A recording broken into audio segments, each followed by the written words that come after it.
Good morning विद्यार्थी मित्रों।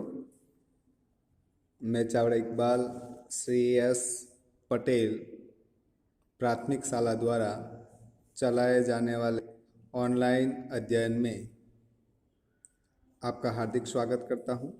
विद्यार्थी मित्रों, आज हम कक्षा 8 इकाई 7 सोच अपनी अपनी वाद विवाद के अंतर्गत अध्ययन करेंगे।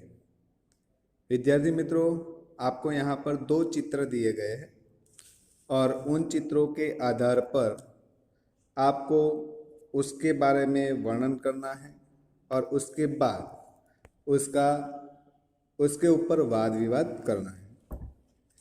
आप अपने घर में हैं तो अपने भाई बहन के साथ इस बात पर वाद विवाद कीजिए जिससे इस इकाई के बारे में ज़्यादा समझ होगी।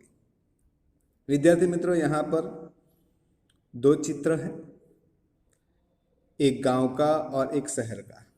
पहला चित्र जो है वो गांव का है।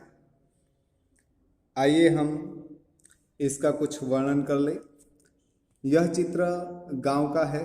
चित्र में नदी है, उसके घाटों पर नहाते, कपड़े धोते, पानी भरते और काम करते लोग नजर आते हैं। गांव के अंदर कच्चे घर हैं, लोग मामूली कपड़े पहने हुए हैं, लेकिन गांव में बड़ी शांति का वातावरण है। तो दूसरी तरफ हम देखें, दूसरे चित्र में एक शहर का चित्र है। यह एक नगर का चित्र है। नगर के चित्र में चौड़ी और 2 तरफ सड़क है, पक्के मकान, सड़क पर वाहन चल रहे हैं, वाहनों के कारण शोर है और लोग आधुनिक वेशभूषा में नजर आते हैं। आइए इनके ऊपर से आपके पाठ्य पुस्तक में कुछ प्रश्न पूछे गए हैं, उसके बारे में हम देखें। पहला प्रश्न है, दोनों चित्रों में क्या अंतर है? हम विद्यार्थी मित्रों देख सकते हैं, दोनों चित्रों में पहला चित्र गांव का है। उस चित्र में नदी दिखाई गई है जिसमें लोग नहा रहे हैं और कपड़े धो रहे हैं। बच्चे, कच्चे मकान भी है, पहाड़ और वृक्ष भी है, लोगों के कपड़े मामूली है।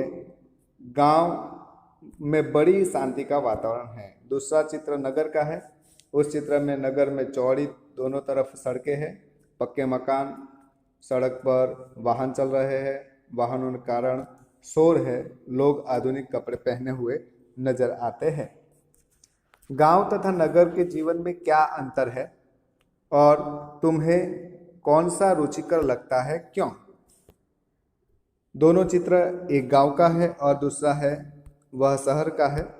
आपको गांव और शहर में क्या अंतर नजर आता है और आपको किस जगह पर रहना ज़्यादा पसंद है, क्यों? वह आपको अपनी सोच के मुताबिक वहाँ पर लिखना है।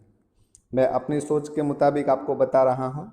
गांव में लोग कच्चे मकानों में रहते हैं, नदी का पानी पीते हैं, खेत की ताज़ी सब्जी खाते हैं, लोग शांति से अपने अपने काम करते हैं। गांव के जीवन में सादगी, सरलता है, किसी तरह की बनावट नहीं। गांव के लोगों का जीवन प्रकृति के नज़दीक होता है। नगर के जीवन में तड़क भड़क और बनावट अधिक होती है।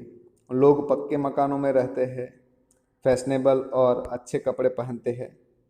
पक्की सड़कों पर तरह तरह के वाहन का शोर होता है।